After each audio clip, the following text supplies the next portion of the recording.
There is a silence. The silence which is yourself, which is effortless.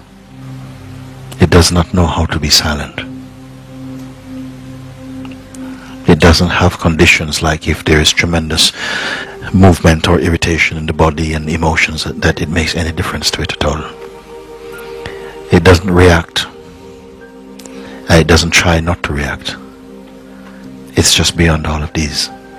It's yourself. The self I know is you.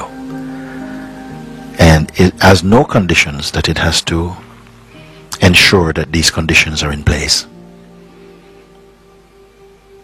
It takes no reading from the mind or from the past or from time. It is timeless. And if outer silence, if physical silence is of any value, is to take a moment to recognize that effortless silence, which cannot even be said to be ongoing because it's not flowing. It's the silence behind the mind. It's even in the mind even. But certainly it's also beyond and behind mind, where you really are, and mind where you appear to be.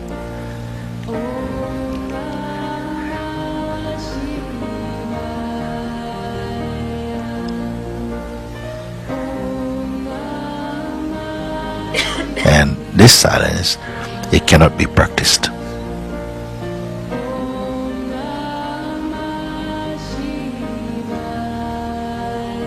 This that is, you cannot believe in it.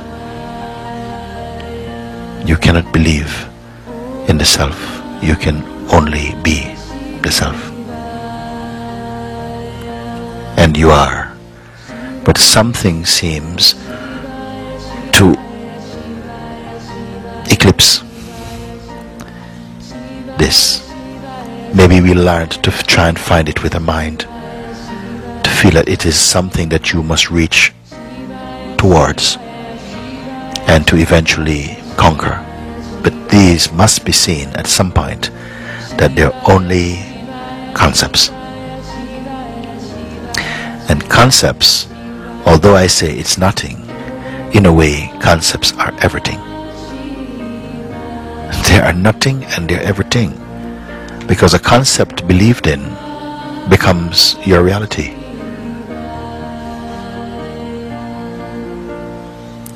There is one earth, but there are millions of worlds.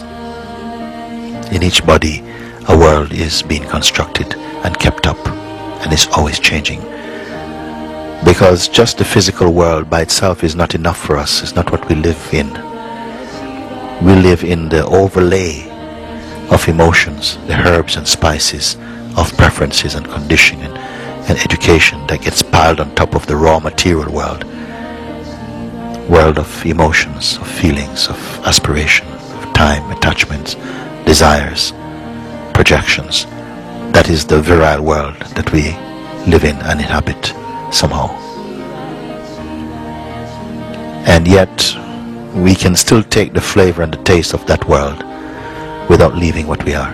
In fact, you cannot leave what you are. At a certain point you see you cannot leave. There's no space to leave to, and no space to leave from. That these are just in the mind. When you see that there cannot be an edge or boundary beyond which you are not, then you are in your infinite wholeness. And infinity cannot move about. There is no space where it is not for it to move to and from. And what these things are, they're not theoretical. They're deep inside your being. There's a knowingness in you. That knowingness is your own self. You don't have to study a lot of words to come to know it. I don't know how we come to know. Just like out of a tree, new leaves come, unplanned. Without intention, they come. In the same way, this knowledge grows inside you. Like it comes up like waves of illumination come.